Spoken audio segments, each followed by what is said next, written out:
good evening. Most of you will already know that today Harold Wilson announced his intention to resign as Prime Minister and leader of the Labour Party as soon as a new leader can be elected. James Callaghan became Prime Minister on the 5th of April 1976 after winning a leadership contest prompted by the resignation of Harold Wilson.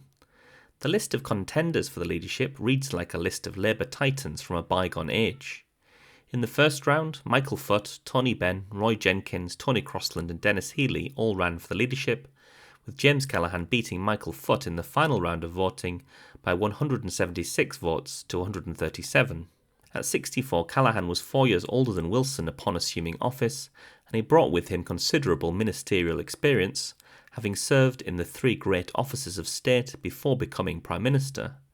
But he inherited a precarious position in the House of Commons, as Labour had only won a majority of 3 seats in the second election of 1974, but this majority had disappeared by the time Callaghan became Prime Minister, so he would lack the political space that is afforded to most Prime Ministers by a parliamentary majority, especially given the divisions that existed within the Labour Party at the time, with the left-wing Tribune group of MPs almost behaving like a party within a party at that moment in time. To deal with this problem, Callaghan entered into a Lib-Lab pact in March 1977, and he offered support for referendums on setting up devolved legislatures in Scotland and Wales to curry favour with nationalist parties like Plaid Cymru and the SNP.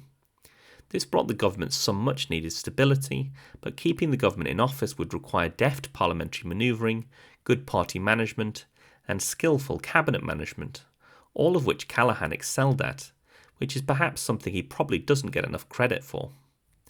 Within months of taking office, sterling came under pressure from international investors who were speculating that the pound would need to be devalued. To deal with this crisis, the Chancellor, Dennis Healey, proposed an IMF loan, which would necessitate the imposition of spending cuts. I'm going to negotiate with the IMF on the basis of our existing policies, not changes in policies.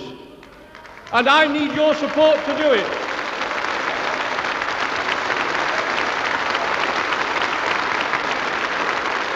But when I say existing policies, I mean things we don't like as well as things we do like. It means sticking to the very painful cuts in public expenditure on which the government's already decided. It means sticking to a pay policy which enables us, as the TUC resolved a week or two ago, to continue the attack on inflation. It means seeing that the increase in our output, which has now begun, goes not into public or private spending, but into exports or investment. That's what it means, and that's what I'm asking for. That's what I'm going to negotiate for, and I ask the conference to support me in that task.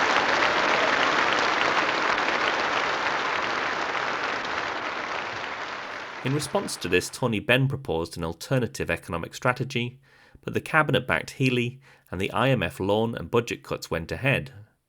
Callaghan managed this crisis well from a political point of view, because his cabinet were bitterly divided, but they ultimately accepted the direction of government policy without any resignations.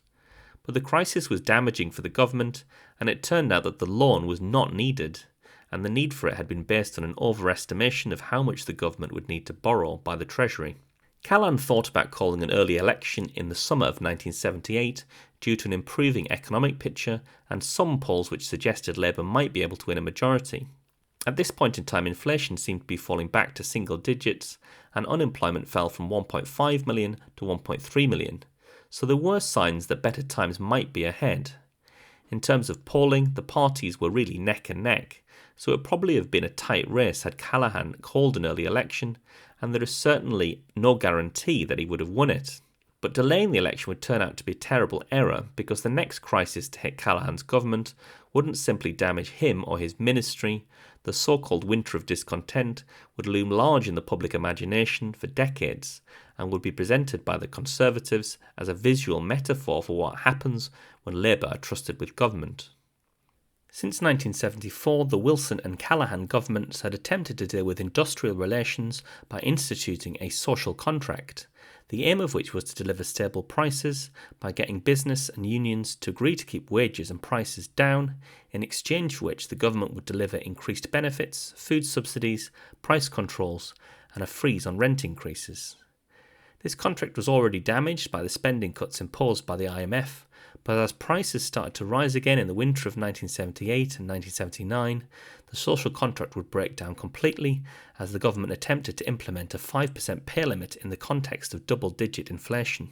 The so-called Winter of Discontent began when Ford workers walked out over a 5% pay offer, which was eventually settled by Ford, with the union agreeing a 17% pay rise after 9 weeks of strike action. After this, it was clear to everyone that the 5% pay cap wasn't going to be taken seriously by anybody but the government. After all, with inflation running at upwards of 15%, why should union members with structural power accept pay restraint that would severely damage their own living standards?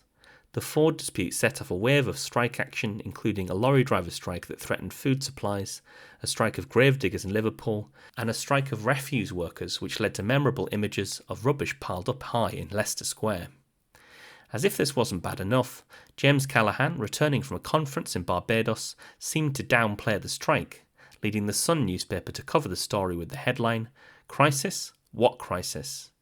Let's take a look at that interview now. Well, have you a reaction to the criticism that you shouldn't have been away from the country during these past 4 or 5 days? I'm sure everybody would have liked to have been with me, but I don't think anybody except a few journalists are very jealous of it.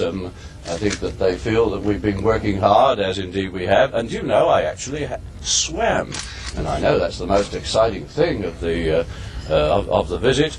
But no, I think you should put all that kind of criticism in perspective, and one mustn't allow jealousy to dissuade you from doing what you know is the best thing.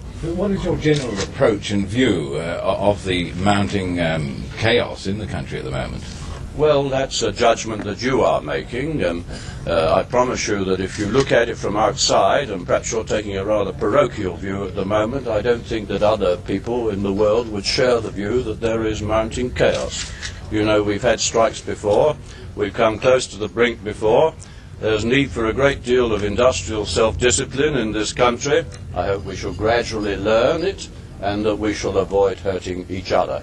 But please don't run down your country by talking about mounting chaos. Does the government's pay policy stand firm, Prime Minister? I don't think I want to discuss pay policy just at this moment, but you can take it that I have not wavered one iota from my views about what is the best way for this country to proceed in order to keep employment up and in order to make sure that inflation doesn't rise. And whatever happens on the industrial front can't change that view. That stands. We shall have to continue to follow it up. Now, don't you think that's sufficient after an 11 9-hour flight overnight? Thank you very much. Thank you very much. And no breakfast? However, with the mounting chaos that he talks about in the country, I doubt if I should even find a cup of coffee, do you? In March 1979, a referendum went ahead on Scottish devolution, which resulted in a slender majority in favour. But the plebiscite did not reach the required turnout threshold contained in the legislation that approved the vote, so the government did not proceed with the proposal. This led the SNP to withdraw their support for the government, and so, when Margaret Thatcher tabled a motion of no confidence on the 28th of March, the government lost the vote by 311 votes to 310. There was just one vote in it. Callaghan responded by calling an election, which was to take place on the 3rd of May. James Callaghan went into the election as a more popular figure than Margaret Thatcher, and the Conservative lead in the polls did narrow during the campaign. But it wasn't enough, and the final result, a majority of 44 seats for the Conservative Party, would be one of the most pivotal moments in British post-war history, because it brought Margaret Thatcher to power, and this ushered in a period of 18 long years where Labour would be cast into the wilderness of opposition, allowing Thatcher and then Major to radically transform society by reducing the power of the trade unions, privatising industry, deregulating the economy, and cutting taxes. The alternative proposed by Labour in 1979 would have seen North Sea oil revenues invested in the modernisation of industry and public sector investment, perhaps transforming Britain into a Scandinavian social democracy, but it was never to be. History is not kind to prime ministers who mark the end of an era, and is particularly unkind to those who lose elections, particularly when the election lost is as pivotal as that which took place in 1979. But to be fair to Callaghan, he did a better job than most would have done given the circumstances, particularly when it came to keeping his cabinet together and maintaining control without a parliamentary majority.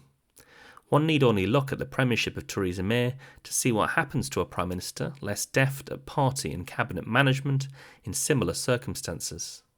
Still, his defeat had monumental consequences for Britain, which set the Labour movement and the cause of social democracy back by a generation. So I would place him towards the bottom of my list of post-war Prime Ministers. Well, that's all for now. I hope you've enjoyed the video. Please don't forget to like and subscribe. For now, goodbye and best wishes.